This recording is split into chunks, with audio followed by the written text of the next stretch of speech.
Bonjour à toutes et à tous, très content de vous retrouver. Merci infiniment pour vos partages, pour vos pouces, pour vos commentaires, auxquels je réponds systématiquement. Merci de partager et de faire connaître la vidéo ou la chaîne, puisque c'est notre chaîne, c'est la vôtre, c'est la mienne. Et enfin, ensemble, on partage un petit peu notre vision du monde, ou notamment celle du Maghreb, mais précisément celle de l'Algérie actuellement.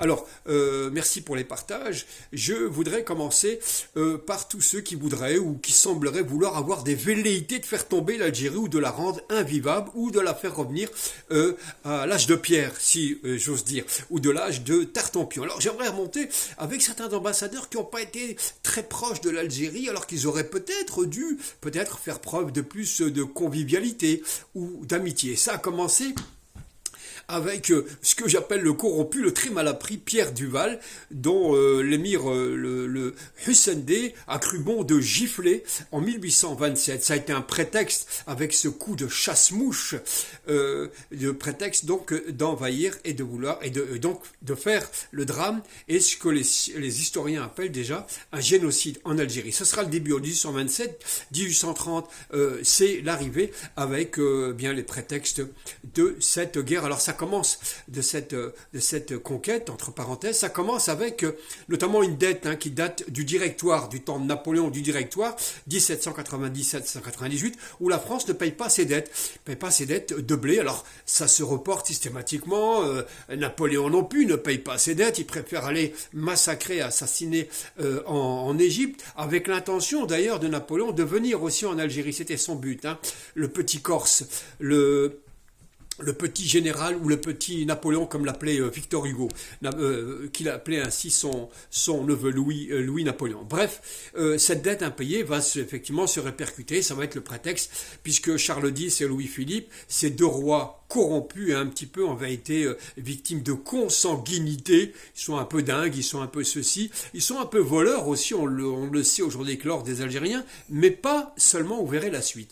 Et alors cet ambassadeur, il semblerait que les ambassadeurs s'enchaînent et parfois se ressemblent. Il y en a un qui va sortir du lot des ambassadeurs, c'est pas le plus malin de tous, c'est Driancourt. Alors Driancourt, lui, c'est celui qui était en service à Alger entre 2015 et 2017, je crois, et lui a sorti un livre, mais alors il n'y a que du négatif.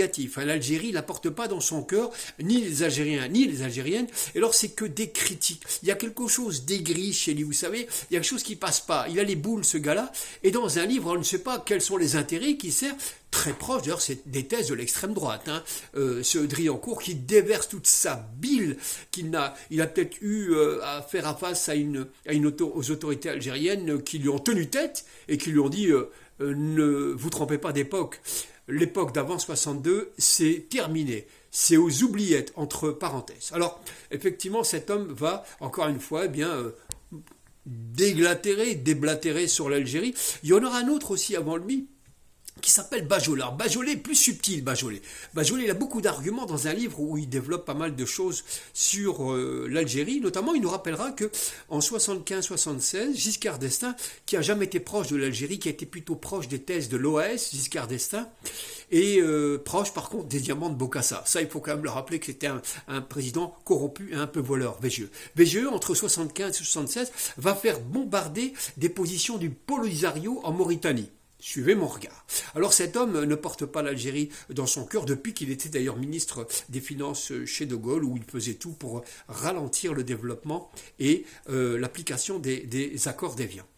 Ce Bajolet est un peu plus subtil, il rappellera des choses, il parlera de Boudiaf, on rappellera que la France n'a pas assez aidé le regretté Mohamed Boudiaf, il parlera de plusieurs choses, il rappellera que Ben Bella avait fait réquisitionner, avait algérianisé la Villa des Oliviers qui sert d'ambassade en Algérie sur les hauteurs Hydra ou d'El Biar, et comment Ben Bella récupère ce bien, et d'ailleurs De Gaulle ne s'y oppose pas du tout sur la récupération des biens français en Algérie, autrement dit d'algérianiser tout ça.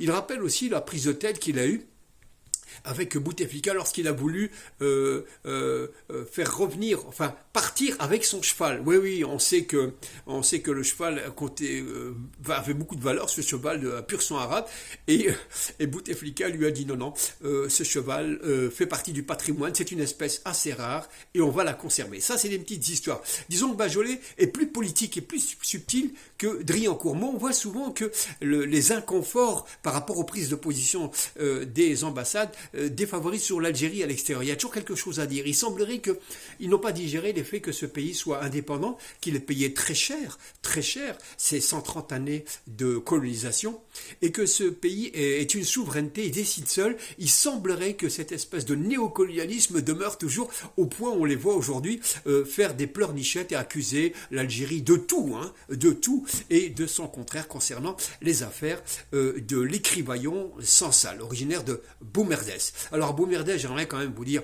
Boumerdès, il y a aussi un autre écrivain qu'on ne doit pas oublier, c'est le regretté Rachid Mimouni.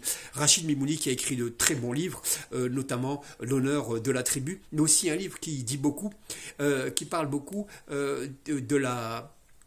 Je crois qu'il s'appelle, le titre de Rachid Mimouni s'appelle de la politique en général et de l'intégrisme en particulier. Un livre très pointu qui lui a voulu effectivement que les intégristes avaient mis sa tête à prix, au regretté Rachid Mimouni. Au petit passage, petite anecdote, il y avait un cimetière qui datait en Algérie, à Alger, qui s'appelait le cimetière des princesses, et je pense qu'il avait été mis en place par les différents Pacha ou d'Alger, où deux princesses algériennes avaient été enterrées là. Je crois qu'ils s'appelaient Nafissa et Nefsa, deux sœurs, enfin deux princesses. Et alors, pendant la décennie noire, certains illuminés, pseudo-religieux ou excessifs, entre parenthèses, je dis ça entre parenthèses, ont cru bon de détruire ces deux tombes qui faisaient partie un petit peu de la légende et de l'histoire d'Alger. Alors, ces ambassadeurs font un sale boulot pour certains, et certains aujourd'hui, on a des sous-ambassadeurs qui s'appellent Daoud, par exemple, qui s'appellent Sansal, et autres uluberlus, arrivistes, opportunistes, voire même détestables, ces gars-là qui crachent, mais vraiment sur un pays qui leur a donné à vivre, à exister et à se cultiver encore. Alors, ces gars-là sont un petit peu la suite, la relève d'un enfant naturel, ou les enfants naturels d'un Bugeaud, par exemple, ou surtout d'un Duval. D'ailleurs, Bugeaud, dont la statue qui était à Alger, a été dégagée. Aujourd'hui, elle s'appelle la place de l'émir Abdelkader, et c'est bien comme ça. D'ailleurs, les Algériens ne sont pas revanchards, contrairement à ce qu'on dit, puisque cette statue a été déboulonnée correctement et remise aux autorités françaises, et pas détruite, malgré que cet homme fut un criminel et un génocidaire, comme d'ailleurs l'autre criminel, peut-être le plus grand d'Algérie, dont le nom va me revenir, et qui lui appelait au meurtre systématiquement de tout ce qui était vivant en Algérie, même les animaux, les êtres humains, rasés, brûlés, etc. Donc celui-là, effectivement, est à mettre de côté. D'ailleurs, au sujet de Bugeaud, l'inénarrable anti-algérien primaire, anti-musulman, ce que vous voulez, l'inénarrable Zemmour, le petit noyau d'intelligence, là, avait déclaré qu'il était plus du côté de Bugeaud. Ce type se revendique ouvertement, pas simplement d'extrême droite, mais du côté d'un génocidaire comme Bugeaud. D'ailleurs, à cet égard, je pense qu'en 2019, le CSA ou l'ARCOM a cru bon de lui dire on y va mollo sur cette espèce de thèse ou de ces appels à la haine raciale, voire à la violence. À cet égard, chers amis, au niveau de la statue de Bugeaud qui s'installe, qui est un criminel notoire, voilà. Et alors, le général dont je cherchais le nom, qui est le criminel absolu, c'est le général de Saint-Arnaud. Saint-Arnaud, qui fut même maréchal sous Napoléon III, a été le plus grand, celui qui a fait le plus grand appel au meurtre, au génocide, comme on peut le constater aujourd'hui à Gaza et en Palestine. Je reviendrai sur les sous-doués, sur les pseudo-écrivains, les penseurs, les tresses que vous voulez, effectivement, les supplétifs de l'idéologie d'extrême droite que sont les Sansal, les Daoud et autres Librius de la même pensée. Lorsqu'ils installent la statue de Bugeaud en Algérie, mais il y avait un palais qui s'appelait le palais Janina, qui était là depuis très très longtemps. Magnifique palais sur cette place, aujourd'hui, où se trouve la statue d'émir Abdelkader. Il y avait ce palais de la Janina qui était totalement détruit.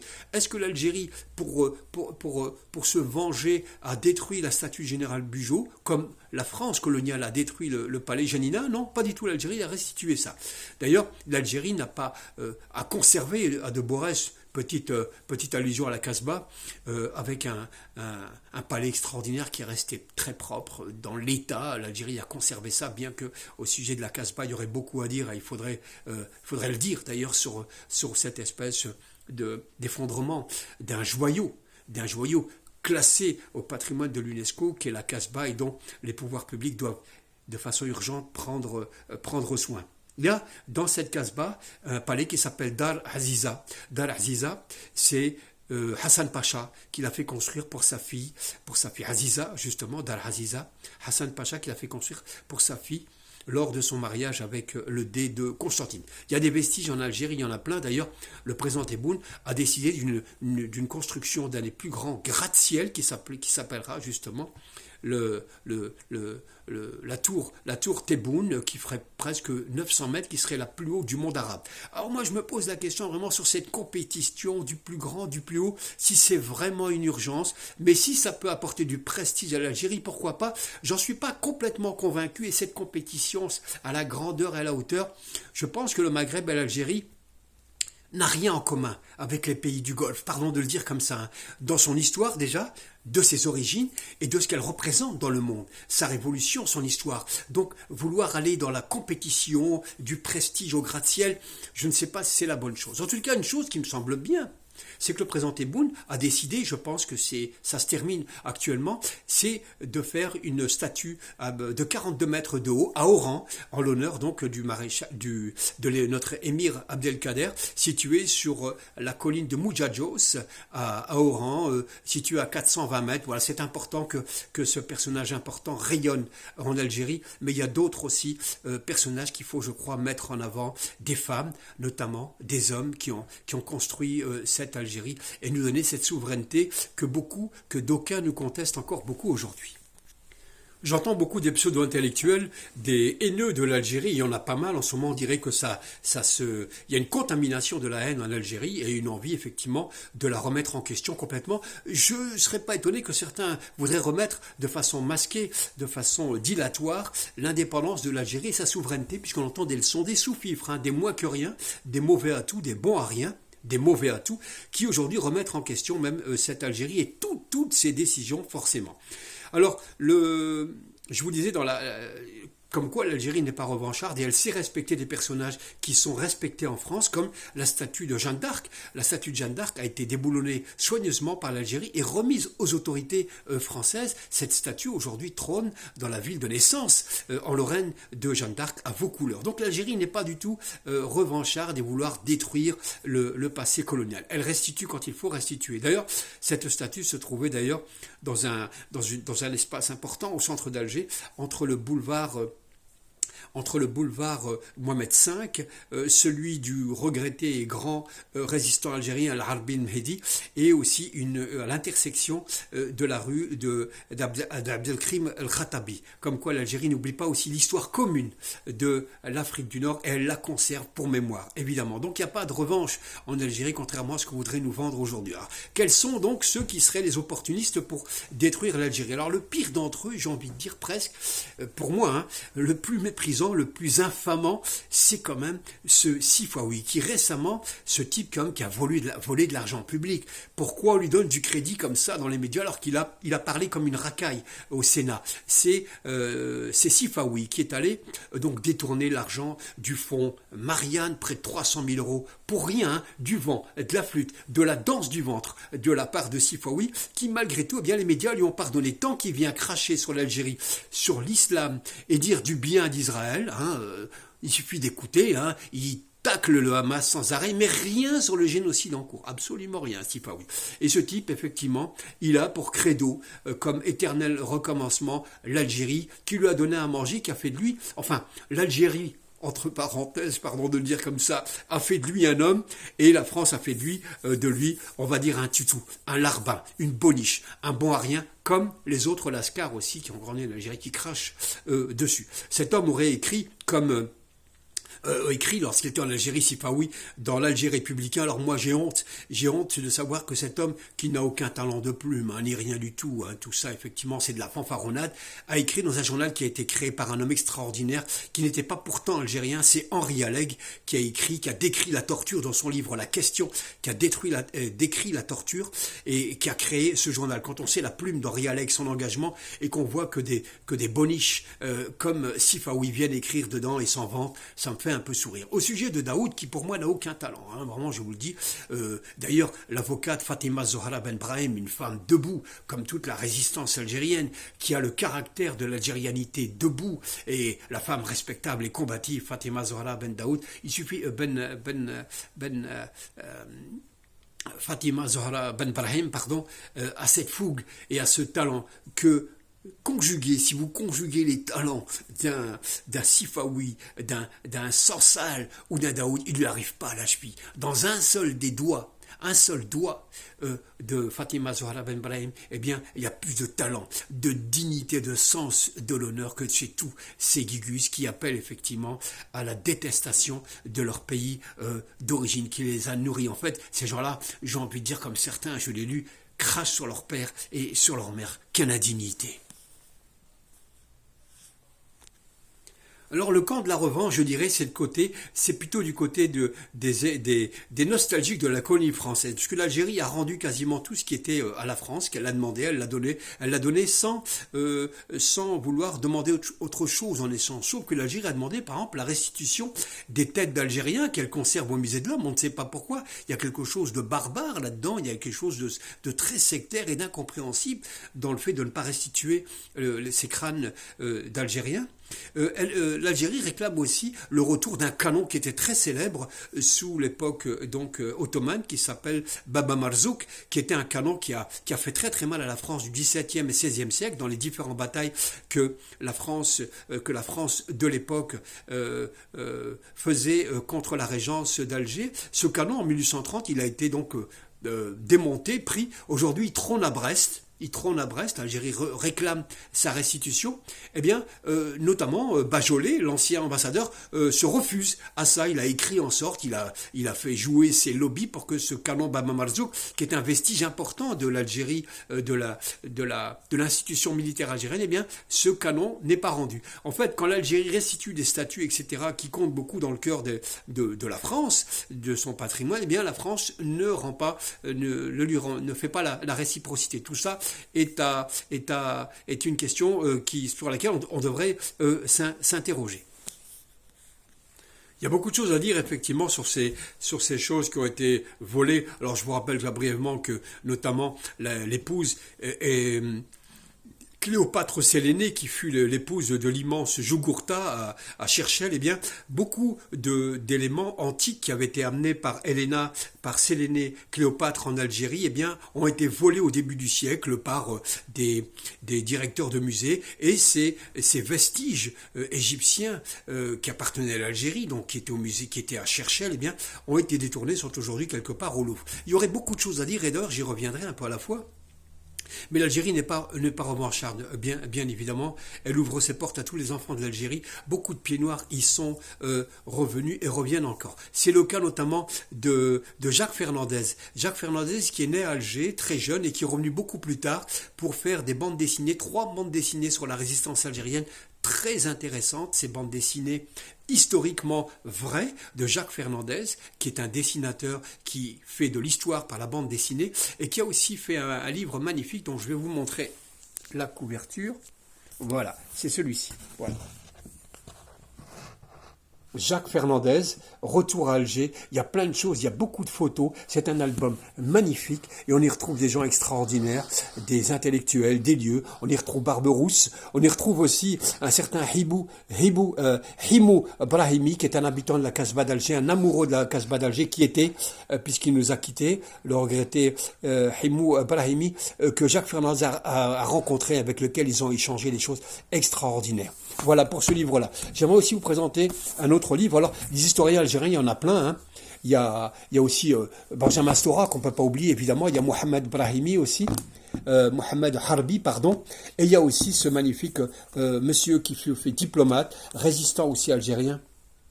Mémoire d'un Algérien. Voilà, vous connaissez certainement ce visage qui vous est cher. C'est Ahmed Taleb Brahimi. Voilà. Plusieurs fois ministre, en tous les cas, un homme qui a fait l'Algérie et qui a l'Algérie dans le cœur. Voilà. Monsieur Brahimi, que vous pouvez trouver. Il a écrit plusieurs volumes sur ses mémoires. Je vous présente ça et j'en présenterai d'autres, évidemment, aussi à l'occasion aussi. Il y a aussi une historienne dont le nom ne me revient pas, pourtant j'en parlais encore ce matin, Madame Hajer, qui est une historienne moderne algérienne qui a écrit des choses extraordinaires sur le mouvement de libération et sur l'histoire aussi algérienne. Je vous le mettrai d'ailleurs son nom à cette femme en description. Merci infiniment, n'hésitez pas à vous abonner, à faire des commentaires évidemment et à partager. Merci beaucoup, à très bientôt. Demain, je vous ferai une vidéo concernant le Gugus, l'infâme Sifawi, une vidéo afin que nous comprenions un peu plus ce personnage et que nous ayons ensemble des arguments de réflexion pour pouvoir répliquer à ceux qui nous disent que lui serait un démocrate et que nous serions nous des radicalisés, des obscurantistes, des arriérés, etc., etc. Merci beaucoup et à très bientôt.